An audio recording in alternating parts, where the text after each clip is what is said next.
Hey everyone and welcome back to the channel. Today I want to take a look at altcoins, specifically Matic, Solana and Cardano, and discuss their recent price performance. A lot has happened in the past week in the cryptocurrency asset, and so it's fair to say that we've got a lot on our plate. So, altcoins have done well for themselves at the start of this year. This has pushed many investors to double down and invest even more this quarter, thinking that the rally is just at its start and that the future will stand bright. However, the future didn't turn out that way, and as the SEC came for crypto recently, most investors' investments are down the toilet. For a long time, the crypto market has been the Wild West. Scammers were flying around, exchanging were ripping people off, and a lot of people were calling for regulation, which is coming, but it's not the one we wanted. This week, the SEC filed lawsuits against Binance and Coinbase, which will be facing series of regulatory actions. In their lawsuit against both companies, the SEC has named several cryptocurrencies security. To name a few, we have BNB, Solana, ADA, and Matic, which explains the recent carnage. The list is, by the way, much longer. As of right now, Matic is in fact struggling. It dropped about 30% in the previous 24 hours, creating mass casualty, and this might get even worse in the next few weeks. The same applies to Solana, which is heading back to its yearly open. BNB has also lost a lot of its value in the past 2 weeks. Even coins that weren't mentioned in the lawsuits were affected, of course. Projects like Multiverse X have dropped much harder, which would make us question the future of altcoins. Robinhood has also announced that they will be delisting Matic, Solana, and ADA in the next 2 weeks. You might not care about Robinhood, and neither do I, but many other exchanges or companies might follow them. Although Coinbase has announced its support for these projects and said that no delisting will happen whatsoever, other companies that operate within the US might have a different approach to avoid any implications in the future. Do we know that for sure?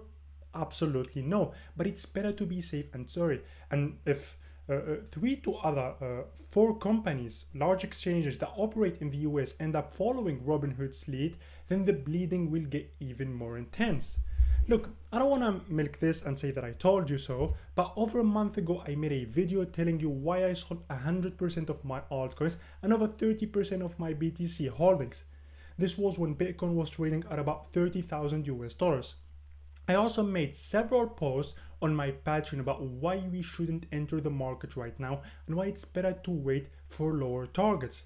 I've told you, but again, no one thinks rationally. And look, I didn't know that the SEC will come for crypto. I don't see the future, but I knew the liquidity issues, and I knew that if FUD was to come, altcoins will get obliterated, and they are getting destroyed right now.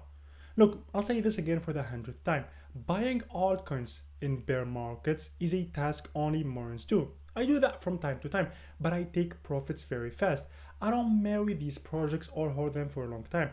I buy in, a relief rally comes in, I grab my money and run to the other side, and that's what everyone should do. Look, I believe this is not the end, and while a recovery might come to play for these altcoins in the short term, because again, we can't go down forever, at least not with every single project, the big picture doesn't look good. The economy is still not so good, liquidity is drier than the African desert, and with the SEC coming for crypto, it's even hard to sustain moves up now. In reality, Bitcoin doesn't look that bad. We are still at 25.5k. We did drop quite a lot in the past month, but it's not that bad. Altcoins are the ones that look horrible. If you look at Matic, for example, you'll see that it's below its yearly open. The same thing is about to happen with Phantom, for example. I mean, just look at this chart. We are already down 64% from this year's local top. And this is what no one talks about or mentions when we talk about relief rallies. They don't tell you that. I don't want to keep talking much more, but here is my take. The carnage isn't over. I am still not buying again 7 weeks after selling. Lots of lower ranges will be revisited with several altcoins. Remember, the market owes you nothing, and just because something is down 90% doesn't make it a good investment. Coins can go down 90% multiple times in a row.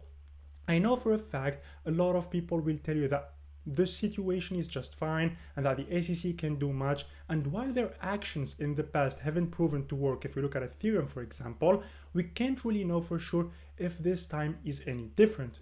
Binance.us has already suspended use of fiat, and the scary part isn't really that, but rather the contagion. I mean, Crypto.com even announced just hours ago their suspension to the US institutional business. These news make crypto look like a nuclear reactor, a radioactive place that no large firm wants to touch. No big investor will join this asset when we still have this issue. Just keep that in mind. So most companies, most large firms that want to invest in the space will wait until this problem gets resolved, which might take a long time. So again, we'll see how this plays out. That was about it. This is my opinion. If you like the video, don't forget to subscribe, leave a thumbs up, and I'll see you on another one. Bye bye.